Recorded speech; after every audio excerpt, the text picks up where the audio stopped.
Welcome to Historical World, and today we're counting down our picks for the 10 celebrities who actually predicted their own deaths. For this list, we'll be looking at famous celebrities from any background who made illusions, whether intentionally or not, as to how they would eventually die. So let's start the video.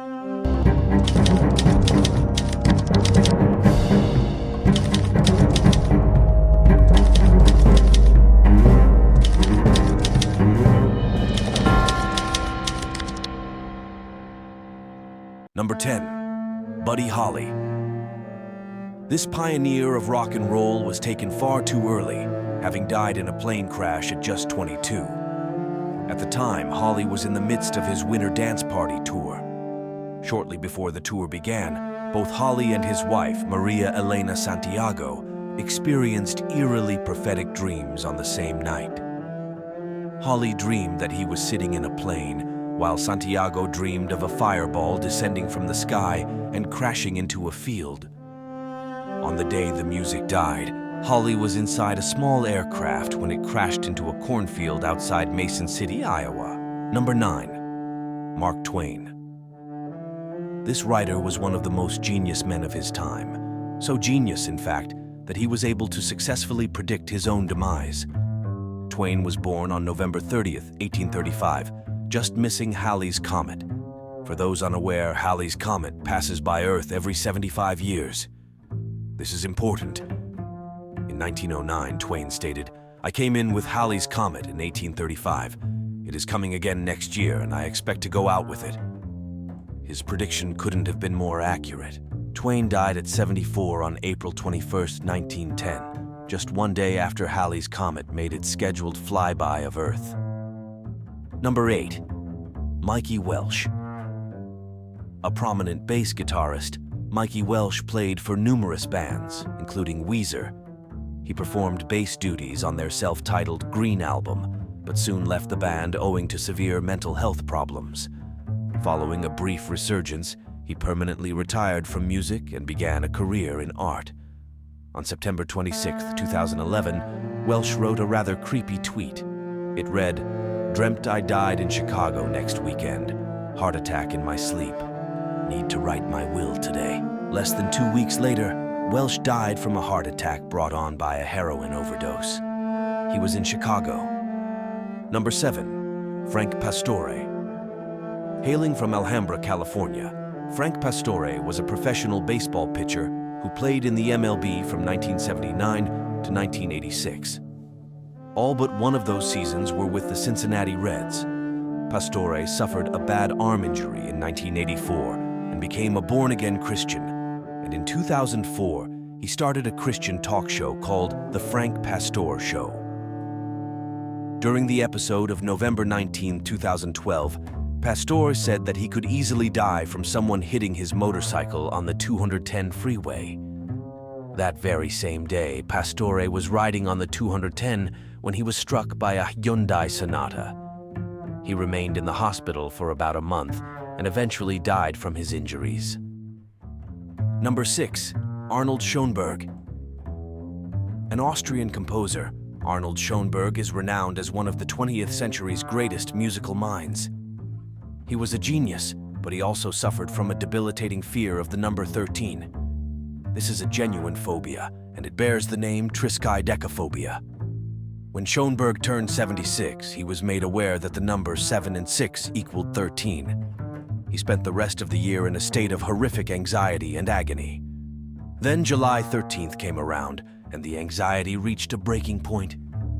Schoenberg spent the whole day in bed and died just 15 minutes before midnight. In some ways, this was a self-fulfilling prophecy. Schoenberg made himself so sick and anxious that he essentially stressed himself to death. Number 5. James Dean. This ruggedly handsome actor became famous both for his looks and his acting. Throughout the mid-50s, Dean became a cultural symbol of rebelliousness and starred in classics like East of Eden and Rebel Without a Cause. It was around this time that he also developed an interest in auto racing. While filming Giant, Dean was approached for a TV featurette and was asked to give some advice to teenage drivers. He then said the ironic words, Take it easy driving. The life you might save might be mine." On September 30th, 1955, Dean was traveling down Route 466 in a Porsche when he collided into Donald Turnipseed's Ford. Turnipseed received minor injuries, but Dean suffered a broken neck and died instantly. Number 4. Pete Maravich. Known nationally as Pistol Pete, basketball player. Pete Maravich is one of the all-time greats. He enjoyed a decade-long career, playing for 3 teams between 1970 and 1980.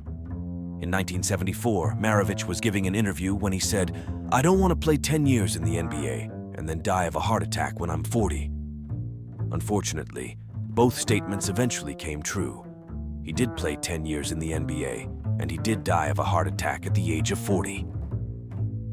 Maravich was born without a left coronary artery, and he was not aware of this rare defect. On January 5, 1988, he collapsed and died while playing a game of pickup basketball in Pasadena. Number 3. Bob Marley. One of the greatest musical minds of the 20th century, Bob Marley helped popularize reggae in the West and has sold more than 75 million records. However, Marley lived through some difficult times, and on December 3, 1976, he was nearly killed in an assassination attempt. Perhaps because of the recent turbulence, Marley reportedly told his closest friends and associates that he didn't expect to live beyond 36. In July of 1977, Marley was diagnosed with a particularly aggressive and exceedingly rare form of skin cancer. He died in May of 1981 at the age of 36. Number 2. Tupac Shakur.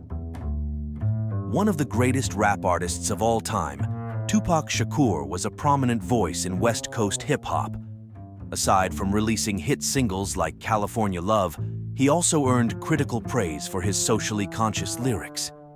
In one collaboration with Richie Rich, Tupac rapped, "I've been shot and murdered. Can't tell you how it happened word for word." On the night of September 7, 1996, Tupac was shot on the Vegas Strip and died 6 days later. Both halves of the lyric came true.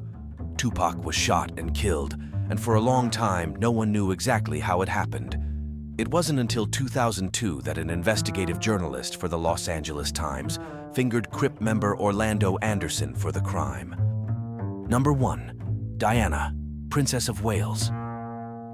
August 31, 1997, will remain in infamy.